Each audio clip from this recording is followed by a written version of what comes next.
नमस्कार, स्वागत है आपका एनडीटीवी राजस्थान पर। बुलेटिन की शुरुआत करेंगे सीधा झाबर सिंह खर्रा के प्रेस कॉन्फ्रेंस से, जो संबोधित कर रहे हैं इस वक्त प्रेस को। सीधा लिए चल रहे हैं आपको।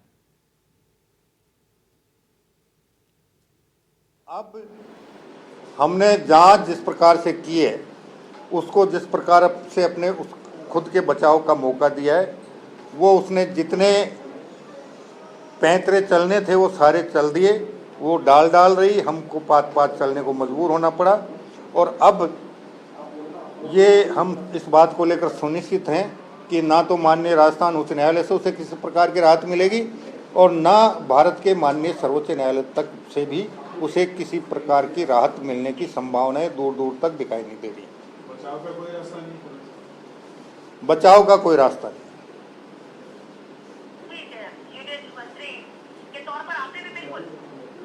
धन्यवाद।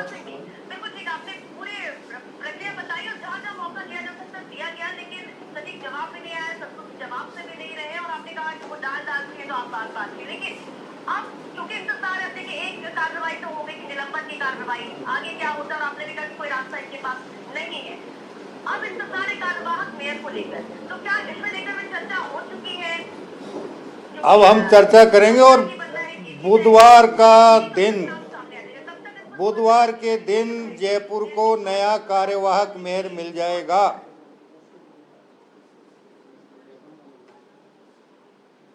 परसों जयपुर हेरिटेज को नया कार्यवाहक मेयर मिल जाएगा। हैं?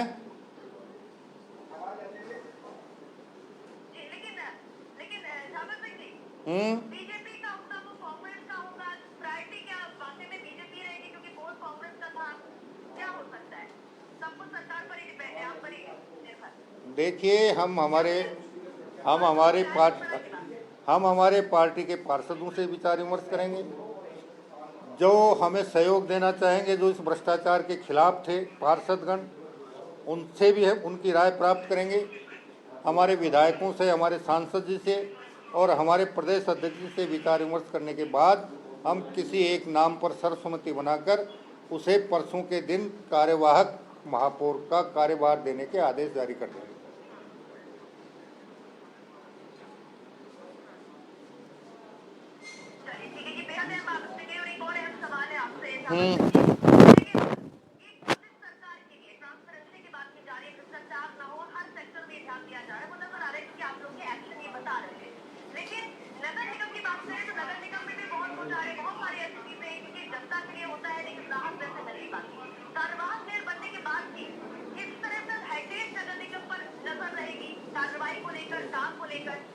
देखिए, दोबारा पिछले इस कालखंड में जिस प्रकार की कार्य प्रणाली जयपुर नगर निगम हेरिटेज में रही, उसकी पुनरावृत्ति नहीं हो, पूरी पारदर्शिता हो, सारे पार्षदों से राय मशवरे के आधार पर हमारी कार्यवाहक महापौर काम करें और बिना भेदभाव के और बिना भ्रष्टाचार के विकास के कामों को अंजाम दें। हम इस बात को सुनिश्चित करेंगे।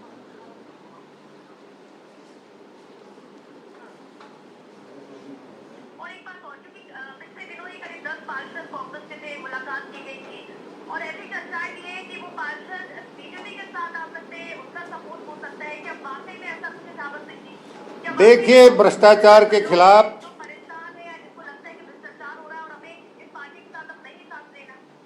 भ्रष्टाचार के खिलाफ और निलंबित महापौर द्वारा किए गए जिस प्रकार के भ्रष्टाचार किया गया, जिस प्रकार की निरंकुशता बरती गई, जिस प्रकार उनके पलंग के नीचे से लाखों रुपए बरामद हुए, अपने पति के माध्यम से वो वसूली करती थी, इससे जो भी पार्षद खिलाफ थे उन सब का हम सहयोग लेने का प्रयास करेंगे, उन सब का हम स्वागत करेंगे। और उन्होंने भ्रष्टाचार के खिलाफ जो लड़ाई लड़ी, वो लड़ाई जारी रहे और दोबारा निगम में कार्यवाहक महापौर के कार्यकाल में इस प्रकार का कोई काम नहीं हो, इसमें भी हम उनका सहयोग लेते रहेंगे। हम सजग रहेंगे और पारदर्शी तरीके से बिना भेदभाव के और बिना भ्रष्टाचार के विकास के काम हो, इस बात को हम सुनिश्चित करेंगे।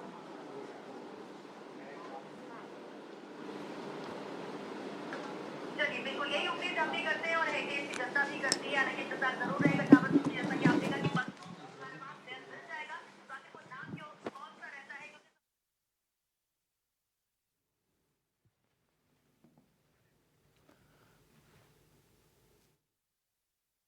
जाबर सिंह खर्रा को सुन रहे थे आप, और हमारे इनपुट एडिटर सुशांत पारिक अब उनके साथ रिकॉर्ड भी कर लेना। मंत्री जाबर सिंह खर्रा हमारे साथ मौजूद हैं। मेयर जो मुनेश गुर्जर थी निलंबित किया गया है पार्षद पद से भी, और सरकार ने न्यायिक जांच के आदेश दिए हैं। खर्रा साहब, समय लगा थोड़ा, लेकिन आपने कोशिश की है कि पुख्ता जो है वो कार्रवाई की जाए। देखिए, पहले 2 बार जांच होकर उसे निलंबित किया गया, और निलंबन जांच में जो कमी खामी रही, जिसकी वजह से उसे न्यायालय से राहत मिली, माननीय राजस्थान उच्च न्यायालय ने उसको राहत दी। हमने पहले दोनों जांच रिपोर्टों का और माननीय राजस्थान उच्च न्यायालय ने जो निर्णय दिया उनका अध्ययन किया, विधि विशेषज्ञों के साथ उस पर चर्चा परिचर्चा की, और उसी के अनुरूप हमने अब की बार की जांच में किसी भी प्रकार की कोई कमी खामी नहीं रहे जिसका फायदा उठाकर वो माननीय राजस्थान उच्च न्यायालय से किसी प्रकार की राहत प्राप्त कर ले। इसका हमने पूरा गंभीरता से ध्यान रखा। इसीलिए पहले हमने डीडीआर से नोटिस जारी करवाकर उसकी जांच करवाई। जांच रिपोर्ट प्राप्त करने के बाद हमने डायरेक्टर डीएलबी से उसको नोटिस जारी करवाया, फिर 3 दिन का समय दिया। उसका 3 दिन का समय 21 तारीख शनिवार को समाप्त हो रहा था। 21 तारीख को हमने कार्यालय खुलवाया, उसके लिए बाकायदा आदेश जारी करवाए थे। कार्यालय खुला रहा। 21 को दोपहर में निलंबित महापौर के 2 व्यक्ति डीएलबी के कार्यालय परिसर में आए। 5 मिनट आहते में इधर उधर घूमे। अपना शायद उन्होंने वीडियो भी बनाया, लेकिन उन्हें ये पता नहीं था कि यहाँ कोई सीसीटीवी कैमरा भी लगा हुआ है। और उसके बाद कल लगभग शाम के समय जब उसके खिलाफ निलंबन की पत्रावली पूरी तरह तैयार होकर मेरे पास आ गई थी, एक ईमेल उसने डायरेक्टर डीएलबी को प्रेषित किया, जिसमें उसने लिखा कि मेरे आदमी जवाब प्रस्तुत करने, मेरा वकील जवाब प्रस्तुत करने गया था, उसको कार्यालय में घुसने नहीं दिया गया। प्राप्ति शाखा ने उससे डाक पत्र लेने से इनकार कर दिया, इसलिए जवाब पेश नहीं हो पाया, और अब मैं 23 सितंबर के कार्य दिवस में अपना जवाब प्रस्तुत करना चाहूँगी। तो पत्रावली पे अनुमोदन के बाद मैंने मेरे अधिकारियों से बात की, विधिवेताओं से बात की, और हमने ये तय किया कि हमने जो आदेश कर दिया है उसे एक बार रोक लें, और कल उसका क्या और जवाब आता है, वो क्या प्रेषित करते हैं, एक बार उसका इंतज़ार कर लें। अगर वो कार्यालय समय का मतलब 5:30 बजे तक अगर कोई जवाब प्रस्तुत करती है तो उसका अच्छी तरह से अध्ययन करके उसके बाद निर्णय लेंगे। आज दोपहर बाद उसका जवाब प्रस्तुत हुआ। जवाब प्रस्तुत होने के बाद उसका अध्ययन करवाया गया, पत्रावली पे उसके जवाब को लिया गया, लेकिन उसने पहले जो जवाब दिया और अब जो जवाब दिया उसमें कोई नई तथ्य उसने प्रस्तुत नहीं किया। आपकी जांच रिपोर्ट में सर क्या करप्शन साबित हुआ है? क्योंकि लगातार वो कहती रही कि मैं कांग्रेस की इंटरनल पॉलिटिक्स का शिकार हुई हूँ। देखिए, कहने को तो कोई कुछ भी कह सकता है। हमारी प्रशासनिक जांच में भी उसके खिलाफ आरोप सिद्ध हो गए, और एसीबी ने भी उसके खिलाफ आरोपों को प्रमाणित माना है। इसलिए अब उसके लिए किसी प्रकार की गुंजाइश नहीं है। आज शाम को 5:30 बजे बाद दोबारा मुझे पत्रावली को अनुमोदन करना पड़ा, और उसके 5 मिनट बाद निलंबन के आदेश जारी कर। कांग्रेस के पार्षद सबसे पहले आए, तो कैसे बोर्ड की रूपरेखा जो है मिलजुल के आप बनाएंगे? कार्यवाहक जो महापौर है भाजपा का रहने वाला, उनसे भी हम राय मशुरा करेंगे, हमारे पार्षदों से भी राय मशुरा करेंगे, हमारे विधायकों से भी करेंगे, हमारी सांसद महोदया से भी करेंगे, और हमारे प्रदेश अध्यक्ष जी के साथ बैठकर, और हमारे जयपुर शहर के संगठन के जिलाध्यक्षों के साथ बैठकर एक सर्वसम्मत नाम का फैसला करके, और कल रात तक हम निर्णय लेकर परसों बुधवार को जयपुर हेरिटेज नगर निगम को एक नया कार्यवाहक महापौर देने के आदेश जारी करवा। एक आखिरी सवाल, न्यायिक जांच के आदेश दिए हैं आपने, तो क्या कुछ अभी सबूत पुख्ता मिल पाए हैं, खासतौर पे जिस तरह की इंटरनल जांच आपने करवाई? जो जांच हमने 2 बार में करवाई और एसीबी ने जो जांच की है, दोनों में उसके खिलाफ पुख्ता सबूत मिले, और न्यायिक जांच आने के बाद उसे 6 साल के लिए चुनाव लड़ने के अयोग्य घोषित कर दिया जाएगा। बिल्कुल, जाबर सिंह खर्रा यूडीएच मंत्री जो जिस तरह से एक पूरी प्रक्रिया जो है उसका पालन करने के बाद ये फैसला किया है और ये मानना है कि जो न्यायिक जांच होगी उसके बाद 6 साल के लिए चुनाव लड़ने के लिए भी अयोग्य जो है वो घोषित हो सकती हैं। राहुल। तो सुशांत पारेख हमारे इनपुट एडिटर बात कर रहे थे जाबर सिंह खर्रा से। सुशांत, तमाम सवालों की जवाब उन्होंने आपके दिए हैं। इस वक्त स्थिति जो है अब लगभग साफ है, निलंबन उनका हो गया है, तमाम आरोप अब सिद्ध उनके ऊपर होते जा रहे हैं, उन्होंने बताया। लेकिन एसीबी की जो कार्रवाई है उसको कब अपना फिनिशिंग रूप कब लेगी सुशांत?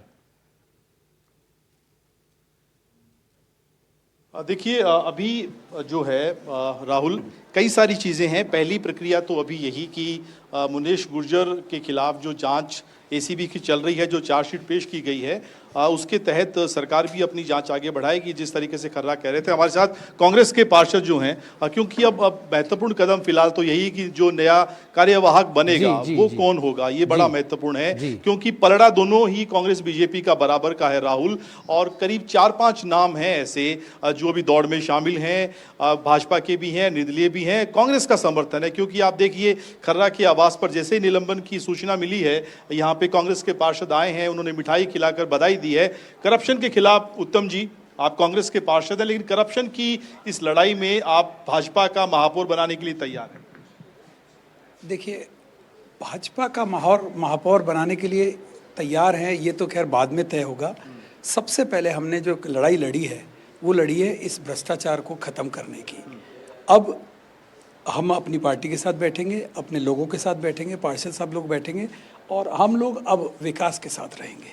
जो विकास करेगा, जो इस जयपुर नगर निगम को वापस से एक विकास की राह पे लाएगा। क्योंकि अब जब जीत के आए थे, हम 3.5 साल तक लोगों के लिए जवाबदेही बनी रही हमारी कि हम कैसे काम करें। हमारा काम ही नहीं कुछ हुआ। मेयर ने भ्रष्टाचार की हद पार कर आप नहीं था, बनाया हम नहीं था, और आपके नेताजी प्रताप सिंह खाचरियावास ने बनाया। हाँ, प्रताप सिंह जी ने ही बनवाया था, पर प्रताप सिंह जी ने यही सोचकर बनाया था ना कि शायद वो विकास के राह पे ले जाएगी, पर उसने तो सारी सीमाएं लांघ दी, हद पार कर दी, और भ्रष्टाचार का बिल्कुल चरम जो होता है उस पर खड़ी थी वो। आज उसका अंत हुआ है, और हम खर्रा जी को सिर्फ बधाई देने इसलिए आए हैं कि इन्होंने इस पूरी मुहिम में हमारा बहुत साथ दिया। भ्रष्टाचार को ख़त्म करने में हमने इनसे यही निवेदन किया था कि साहब, हमको जनता के लिए जवाब देना है, तो हम चाहते हैं कि हम जवाब दें जनता को, विकास की राह पे वापस लाएं। जिसको भी आप मेयर बनाएंगे हम उसका सहयोग करेंगे। कांग्रेस का बाहर से समर्थन रहेगा? अगर कांग्रेस का मेयर बनता है तो ये तो कांग्रेस पार्टी तय करेगी। बाकी हम तो विकास को जो है भाजपा के महापौर को कांग्रेस का बाहर से समर्थन रहेगा, ऐसा मान सकते हैं आप। ये भी अपने आप में एक अलग तरह की राजनीति हो। हाँ, हम लोग विकास के साथ हैं, अब वो चाहे बीजेपी का हो चाहे कांग्रेस का हो, हम विकास के साथ हैं, विकास के साथ रहेंगे। बिल्कुल। और राहुल, जो नाम है वो, अगर मैं नामों की बात करूं तो ओबीसी महिला के लिए रिजर्व है ये सीट, और कपिला कुमावत हैं, कुसुम यादव हैं, ललिता जायसवाल हैं, सोनम जांगीड़ और वर्षा सैनी। ये 5 नाम अभी तक जो हैं दौड़ में हैं, जिस तरह की खबरें आ रही हैं। और फैसला जो है वो भाजपा के अध्यक्ष मदन राठौड़ वो जयपुर आ रहे हैं, और उनके बाद कल खर्रा जो है, जाबर सिंह खर्रा, उनके साथ बैठेंगे। जयपुर की जो सांसद हैं वो रहेंगी, और विधायकों से भी सुझाव लिए जाएंगे।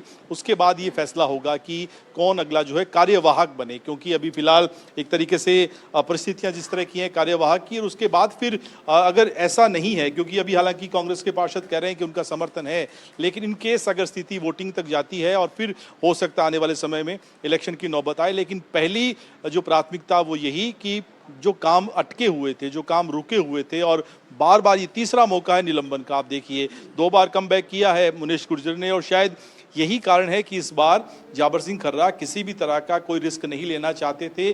पत्रावलियों का, नियमों का, एक्ट का सारा जो अध्ययन किया गया, नोटिस देने की जो प्रक्रिया है उसकी पालना की गई, एसीबी अपना काम करती रही, और यूडीएच डिपार्टमेंट, डीएलबी ने अपना काम किया, और फाइनली अब जो खर्रा बता रहे हैं कि अब वापसी की कोई गुंजाइश नहीं है। करप्शन के जो चार्जेस हैं, एसीबी की चार्जशीट की बात करें तो उसमें भी साबित हुए हैं, और जो इंटरनल जांच हुई है यूडीएच डिपार्टमेंट की उसमें भी ये पाया गया। सुशांत, आप जब कांग्रेस पार्षद से बात कर रहे थे, आपने अंत में एक बड़ी दिलचस्प बात कही। आपने कहा कि एक नई तरह की राजनीति इस पूरे प्रकरण से देखने को मिलेगी।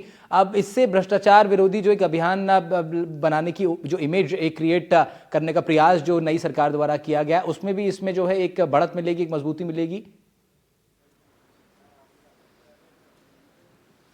बिल्कुल राहुल, अभी दूसरा विकल्प नहीं है। आप ये देखिए, ये उत्तम शर्मा, उससे पहले मनोज मुदगल हमारे साथ थे। ये प्रताप सिंह खाचरियावास के एक तरीके से कहें उस पूरे कुनबे में शामिल थे जिन्होंने मुनीश गुर्जर को महापौर बनाया था। उस वक्त सरकार कांग्रेस की थी, लेकिन परिस्थितियां बदली और धीरे धीरे मुनीश गुर्जर उस कैंप से बाहर हुई। और आज नौबत ये है कि कांग्रेस के ये पार्षद सबसे पहले झाबर सिंह खर्रा के आवास पर पहुंचे, उन्हें मिठाई खिलाई, उन्हें बधाई दी। और उत्तम शर्मा जो कह रहे थे वो यही कि हमारी पहली प्राथमिकता फिलहाल यही है कि करप्शन मुक्त कैसे हेरिटेज बने और कैसे विकास के वो काम जो अटके हुए थे वापस पटरी पर आए, और कैसे भले ही वो एक तरीके से कार्यवाहक महापौर अभी निर्दलीय या भाजपा समर्थित हो, निर्दलीय बने या फिर भाजपा की बने, हम तैयार हैं उनको समर्थन देने के लिए। वोटिंग की नौबत नहीं आने देंगे। हमारा जो फोकस पूरा यही है कि हेरिटेज में लोगों को जो हमने कमिटमेंट किया है वो पूरा किया जा सके।